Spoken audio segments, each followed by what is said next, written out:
بسم الله الرحمن الرحيم، والصلاة والسلام على رسول الله وعلى آله وصحبه ومن والاه. قال الإمام النووي رحمه الله تعالى: الحديث التاسع عن أبي عبد الرحمن عن أبي هريرة عبد الرحمن بن صخر رضي الله عنه قال: سمعت رسول الله صلى الله عليه وسلم يقول: ما نهيتكم عنه فاجتنبوه، وقفوه تأتوا منه مستضعفين، فإنما أهلكم من كان قبلكم كثرة مسائلهم واختلافهم على أنبيائهم. نعم. نعم عبد المجيد. بسم الله والحمد لله والصلاة والسلام على رسول الله. وقال الإمام النووي رحمه الله تعالى في كتاب الأربعين النووية الحديث التاسع عن أبي هريرة عبد الرحمن بن صخر رضي الله عنه قال: سمعت رسول الله صلى الله عليه وسلم يقول: ما نهيتكم عنه فاجتنبوه، وما أمرتكم به فأتوا منه ما استطعتم، فإنما أهلك الذين من قبلكم كثرة مسائلهم واختلافهم على أنبيائهم. رواه البخاري ومسلم. كثرة مسائلهم واختلافهم على أنبيائهم. واختلافهم هي لأن معطوفة على أنبيائهم. نعم. رواه البخاري ومسلم. نعم.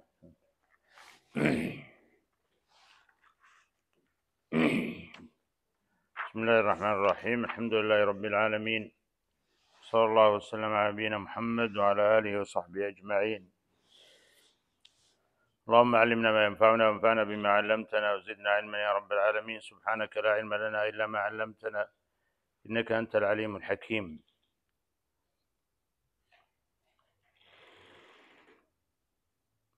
قال الإمام النووي رحمه الله تعالى في الأربعين النووية: الحديث الثالث عن أبي عبد الرحمن عبد الله بن عمر بن الخطاب رضي الله عنهما قال: سمعت رسول الله صلى الله عليه وسلم يقول: بني الإسلام على 5: شهادة أن لا إله إلا الله وأن محمد رسول الله، وإقام الصلاة، وإيتاء الزكاة، وحج البيت، وصوم رمضان. رواه البخاري ومسلم.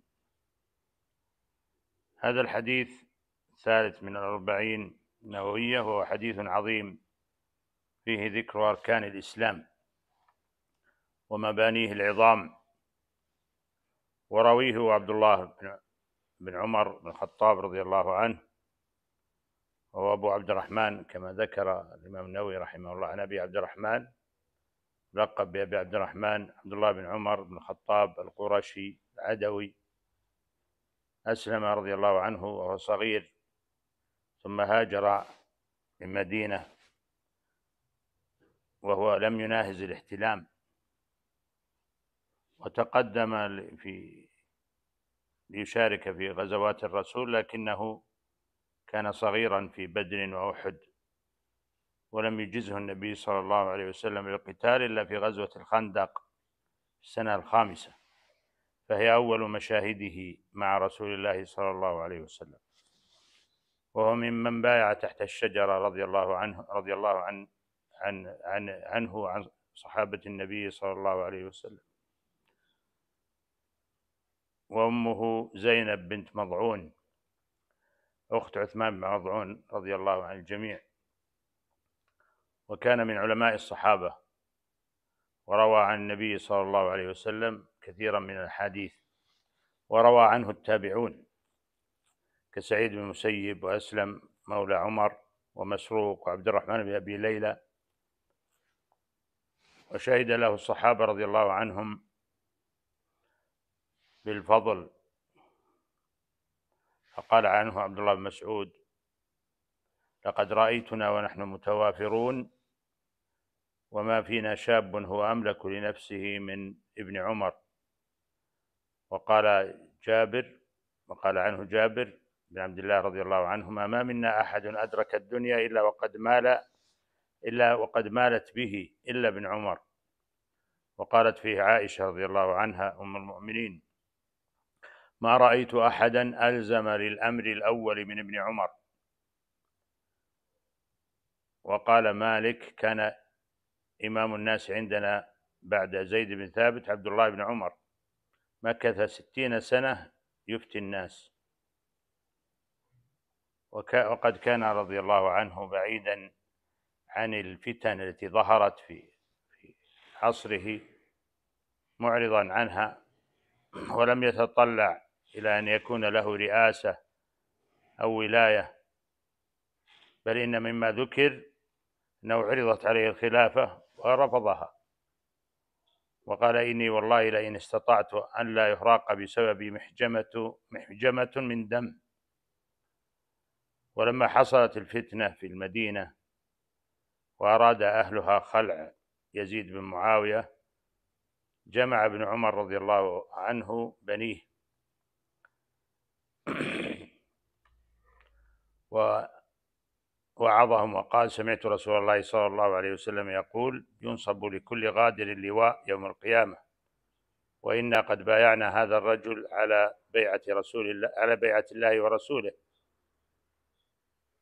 ثم نهاهم عن الخروج وقال: لا يخلعن أحد منكم يزيد، ولا يسرعن أحد منكم في هذا الأمر فيكون صيلا بيني وبينه، يعني القطيعة.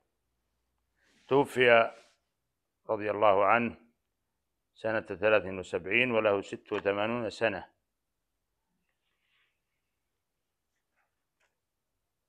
قوله في الحديث: بني الإسلام على 5، هذا يدل على أن الإسلام يقوم على هذه الدعائم ال5، فشبه الرسول صلى الله عليه وسلم الإسلام بالبناء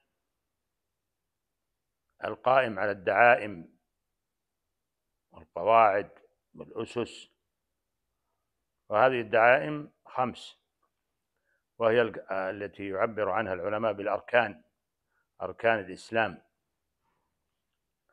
وهي التي سبقت في حديث جبريل عليه السلام، الحديث الثاني، أن جبريل عليه السلام سأل النبي صلى الله عليه وسلم قال: أخبرني عن الإسلام، فذكر له هذه الأركان ال5.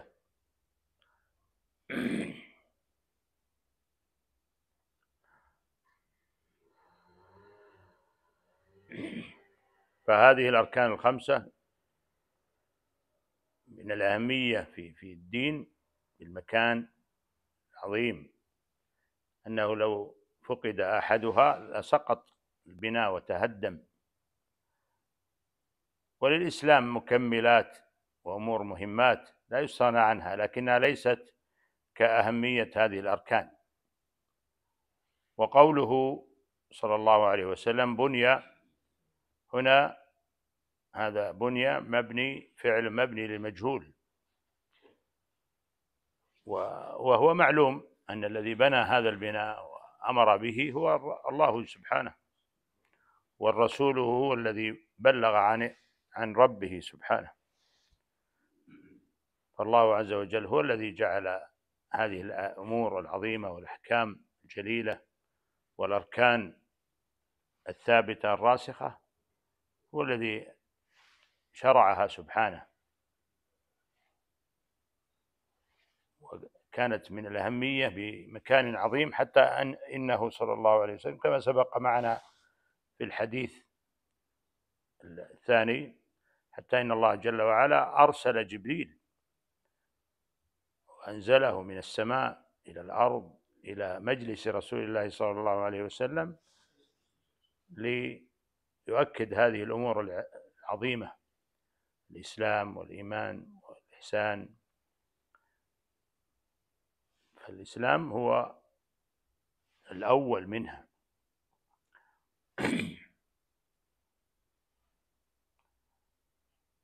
والإسلام كما سبق معنا له معنيان: معنى خاص ومعنى عام. والمعنى العام والمعنى الخاص هو المقصود في هذا الحديث، وهو دين الإسلام الذي لا يقبل الله من أحد دينا سواه، كما قال تعالى: إن الدين عند الله الإسلام. وقال تعالى: ومن يبتغي غير الإسلام دينا فلن يقبل منه وهو في الآخرة من الخاسرين. فهذا هو المعنى الخاص، وهو الذي يراد بهذا الحديث بني الإسلام. أما المعنى العام فهو الاستسلام لله بالتوحيد والانقياد له بالطاعة والخلوص والبراءة من الشرك وأهله. وهذا هو المعنى العام الذي جاءت به الرسل جميعا. لكن قول الرسول صلى الله عليه وسلم بني الإسلام، والمقصود الخاص الإسلام الذي بعث به محمد صلى الله عليه وسلم. وقوله شهادة أن لا إله إلا الله، يعني جاءت يجوز في إعرابها الوجهان: الإتباع على البدلية والرفع على الاستئناف. يعني يجوز أن تقول بني الإسلام على 5: شهادة أن لا إله إلا الله، هذا بالخفض، أو تقول شهادة أن لا إله إلا الله، كلاهما صحيح. وقد جاء في القرآن الاستئناف، كما في قوله تعالى: ضرب الله مثلا رجلين أحدهما أبكم. أحدهما هنا جاء على الاستئناف في الرفع.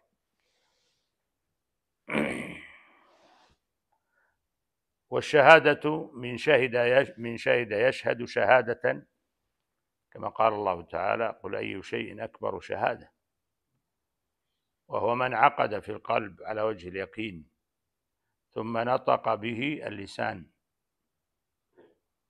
وقوله شهادة أن لا إله إلا الله يعني أن يعتقد بقلبه أن الله هو المعبود بحق، ولا يجوز أن تصرف العبادة لغيره، ثم ينطق بها شهادة بلسانه، فيقول بلسانه: أشهد أن لا إله إلا الله وأن محمدا رسول الله.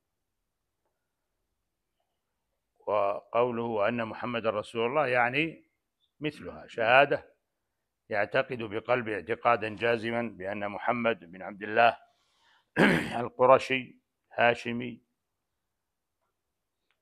المكي الذي بعثه الله عز وجل في مكة هو رسول الله حقا، أرسله بالهدى ودين الحق، وأيده بالوحي وهو القرآن. ثم أيضا ينطق بها بلسانه، فهذا هو الركن الأول من أركان الإسلام، وهو الذي يدعى إلى النطق بهاتين الشهادتين بهما بعد الاعتقاد والإيمان بذلك من أراد الدخول في الإسلام. فمن أراد الدخول في الإسلام لا بد أن يعتقد هذا اعتقادا صحيحا اعتقادا يقينيا، ثم ينطق بها بلسانه. قالوا له: قل أشهد أن لا إله إلا الله وأشهد أن محمدا رسول الله. فلا بد من الاعتقاد القلبي والنطق اللساني.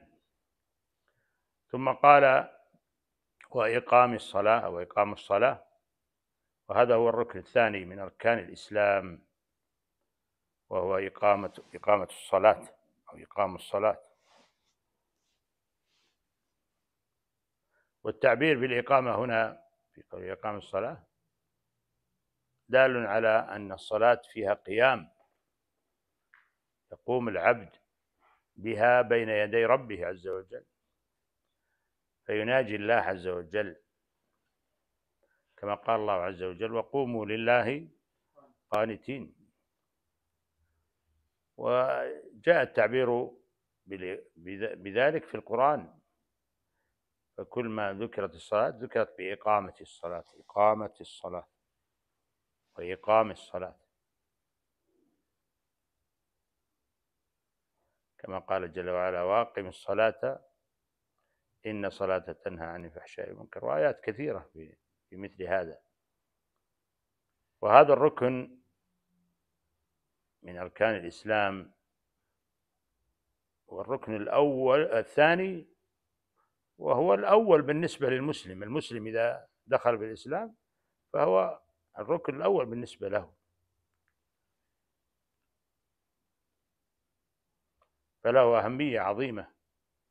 وجاءت الدلائل على تعظيم الله عز وجل لهذا الركن الركين من أركان الإسلام. من الدلائل على ذلك أن الله عز وجل شرع هذه الفريضة وهذا الركن، ركن الصلاة، أين شرعه؟ في السماء، فأسري بالنبي صلى الله عليه وسلم من مكة إلى بيت المقدس، ثم عرج به من هناك إلى السماء الدنيا، إلى السماوات، حتى بلغ سدرة المنتهى، ثم فرض الله عز وجل عليه هذه الفريضة وهذا الركن من أركان الإسلام، وفرضه كم؟ 50 صلاة، ليس صلاة 5 صلوات بل 50.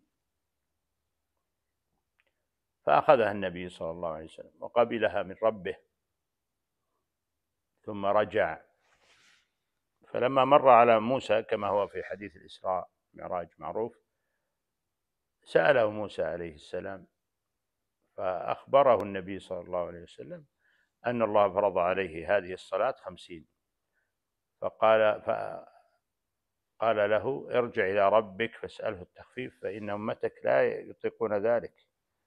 يعني نصحه، لأن موسى عليه السلام له خبرة في بني إسرائيل، فرأى عليه السلام أن هذه الفريضة 50 صلاة أن ستكون ثقيلة على الناس، فلو رجع إلى ربه وسأله التخفيف فرجع، وكل هذا بتقدير الله، فإن الله عز وجل هو الذي قدر هذا، وله في ذلك الحكمة البالغة سبحانه. فرجع النبي صلى الله عليه وسلم ولم يزل يرجع حتى خففها الله سبحانه إلى 5 صلوات، وجعل أجرها 50 صلاة. الأجر 50 صلاة في الأجر، وهو قد خففت. وهذا الفرض 50 صلاة يدل على أن الله يحبها منا، ففرضها علينا أول ما فرضها 50. ثم كان من فضل الله ورحمته أن هيأ هذا النبي الكريم موسى يقول للنبي صلى الله عليه وسلم: ارجع إلى ربك فاسأله التخفيف. فخفف الله عز وجل على عباده، فدل على أن هذه الصلاة لها مقام عظيم، أن تشرع في السماء، وأن تشرع أول ما تشرع 50 صلاة. كل هذا يدل على مقامها العظيم وركنها الركين في دين الإسلام.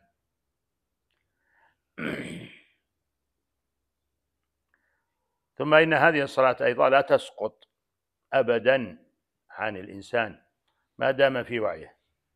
إذا كان في وعيه فإنها لا تسقط عنه الصلاة أبدا، إلا ما الله عز وجل عذر فيها النساء في الحيض والنفاس.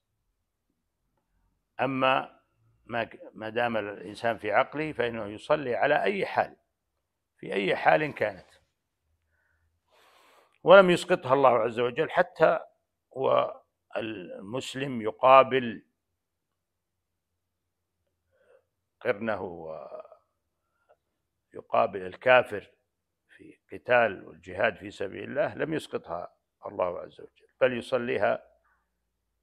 يعني شرع الله عز وجل فيها يا عبد العزيز في مغسل، شرع الله عز وجل فيها صلاة الخوف، وأيضا أن يصلي حتى يعني ذكر العلماء في أحوال الصلاة في الخوف وأيضا الصلاة في القتال أنه يصليها على أحوال كثيرة مختلفة، كل هذا لعظم شأن الصلاة، وكذلك لعظم شأن صلاة الجماعة أيضا، فتصلى صلاة في الخوف صلاة جماعة، ولذلك شرع الله عز وجل لها المساجد تبنى وتعظم بيوت أذن الله أن ترفع ويذكر فيها اسمه يسبح له فيها بالغدو والآصال رجال لا تلهيهم تجارة ولا بيع عن ذكر الله. فهذه الصلاة لها مقام عظيم، وهي أيضا أول ما ينظر في أعمال العبد. أول ما ينظر في أعمال العبد يوم القيامة هي الصلاة، كما جاء في الحديث: أول ما يحاسب العبد يوم القيامة الصلاة، فإن صلحت صلح سائر عمله، وإن فسدت فسد سائر عمله. هذه كلها دلائل على عظم هذا الركن من أركان الإسلام. ومن الدلائل أن الصحابة الكرام رضي الله عنهم أجمعوا على أن تركها كفر. أجمع الصحابة الكرام رضي الله عنهم وأرضاهم أن ترك الصلاة كفر، كما ثبت ذلك عنهم، كما روى الترمذي عن شقيق بن عبد الله قال: كان أصحاب محمد صلى الله عليه وسلم لا يرون شيئا من الأعمال تركه كفر غير الصلاة. وقال إسحاق بن راهويه: إن القول بكفر تارك الصلاة هو رأي أهل العلم من الصحابة والتابعين إلى زماننا. يقول إلى زمانه الذي هو فيه رحمه الله. فقال: هو رأي أهل العلم من لدن النبي صلى الله عليه وسلم إلى زماننا هذا. وقال أيوب السختياني: ترك الصلاة كفر لا يختلف فيه. فالصحابة رضي الله عنهم أجمعوا على أن من ترك الصلاة فقد كفر، ذلك للأحاديث الأدلة الكثيرة، وهو الراجح من قول العلماء في حكم تارك الصلاة. وهذه مسألة بسطها يطول، لكن هو الراجح من أقوال العلماء رحمه الله أن ترك الصلاة كفر، وهو الذي أجمع عليه الصحابة. فهذه كلها دلائل تدل على عظم شأن هذا الركن في الإسلام، ركن الصلاة. ركن الصلاة الركن الثاني من أركان الإسلام. ثم قال: وإيتاء الزكاة، وهذا الركن الثالث. وإيتاء الزكاة بمعنى إعطاؤها، أنها تعطى الفقير، تعطى المستحق، تعطى من وجبت له، فهي زكاة في المال يدفعها صاحب المال الذي توفرت فيه شروط، يدفعها في مصارفها التي ذكرها الله عز وجل في قوله: إنما الصدقات للفقراء والمساكين والعاملين عليها والمؤلفة قلوبهم وفي الرقاب والغارمين وفي سبيل الله وابن السبيل فريضة من الله والله عليم حكيم. هذه مصارفها. وقرنها الله عز وجل بالصلاة في آيات كثيرة. قال جل وعلا: وما أمروا إلا ليعبدوا الله مخلصين له الدين حنفاء ويقيموا الصلاة ويؤتوا الزكاة وذلك دين القيمة. وقال تعالى: فإن تابوا وأقاموا الصلاة وآتوا الزكاة فإخوانكم في الدين. وقاتل أبو بكر الصديق رضي الله عنه المرتدين الذين ماذا فعلوا؟ منعوا الزكاة. فمنهم من منع الزكاة فقط، فلما منع الزكاة استحق القتال. وقال رضي الله عنه وأرضاه مقولته الشهيرة: والله لأقاتلن من فرق بين الصلاة والزكاة.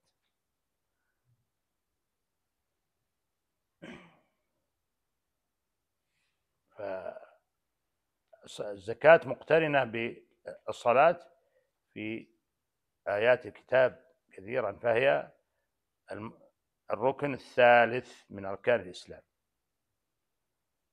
ثم قال صلى الله عليه وسلم: وحج البيت صوم رمضان. وهذان الركنان الرابع والخامس. وفي هذا الحديث تقدم ايش؟ الحج على الصوم، وفي حديث جبريل صوم تقدم. وقد يعني ذكر العلماء أسبابا في هذا. قال العلامة الشيخ محمد بن عثيمين رحمه الله: لكن في هذا الحديث، يعني حديث ابن عمر، إشكال، وهو تقديم الحج على الصوم. والجواب عليه أن يقال إن هذا ترتيب ذكري. الترتيب الذكري يجوز فيه التقديم والتأخير،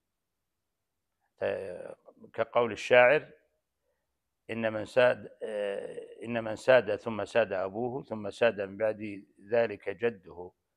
يعني ليس فيه ترتيب، الجد يأتي قبل الأب. هكذا ذكر الإمام العلامة الشيخ بن عثيمين. وهناك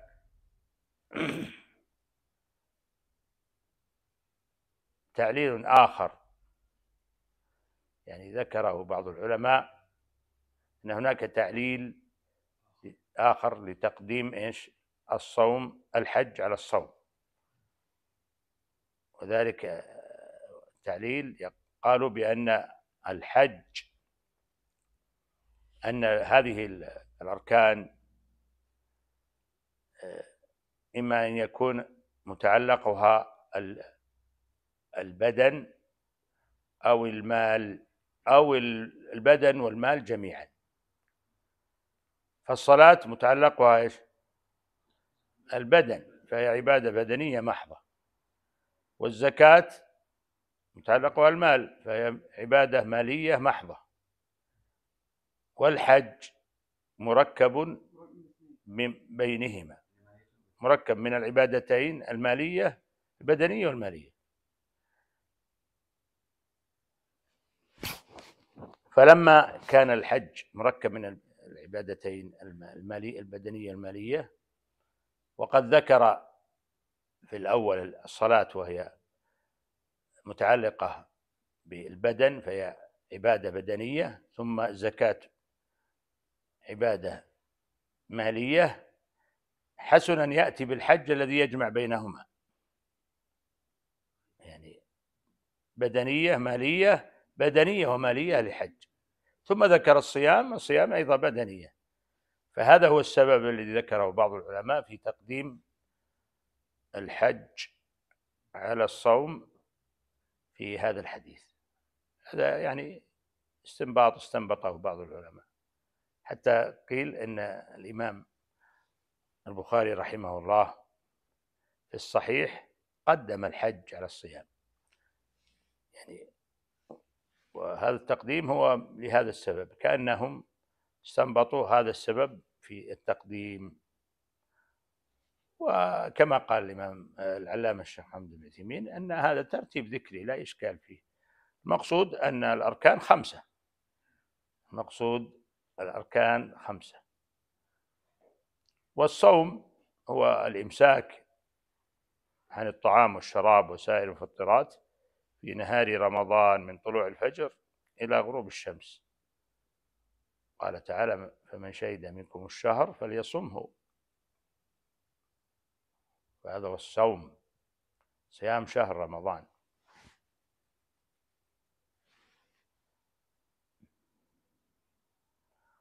والحج هو قصد مكة في أيام الحج، وقت الحج، لأداء هذه الفريضة، وهي واجبة في العمر مرة واحدة. هذا من تسهيل الله تيسيره. وقد سأل رجل النبي صلى الله عليه وسلم لما قال: أيها الناس كتب عليكم الحج فحجوا، قال: في كل عام. قال النبي صلى الله عليه وسلم، سكت النبي صلى الله عليه وسلم، ثم قال: يعني ذروني ما تركتكم، فإني لو قلت نعم لوجبت ولما استطعت. فالنبي صلى الله عليه وسلم نهى عن كثرة الأسئلة كما في الحديث التاسع الذي سمعتموه.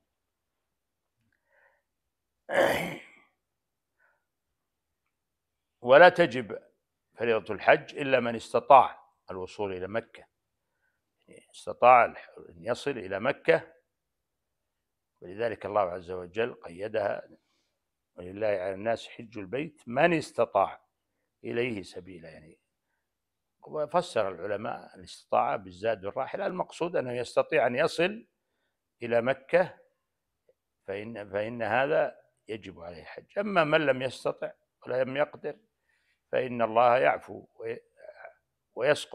تسقط عنه هذه الفريضة. وكثير من المسلمين لم يستطع ومات ولم يستطع، فالله عز وجل يسقط عنه هذه الفريضة.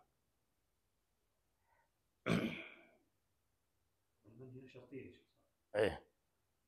نعم، من استطاع إليه سبيل، فمن لم يستطع فإن الله عز وجل يسقط عنه هذه الفريضة.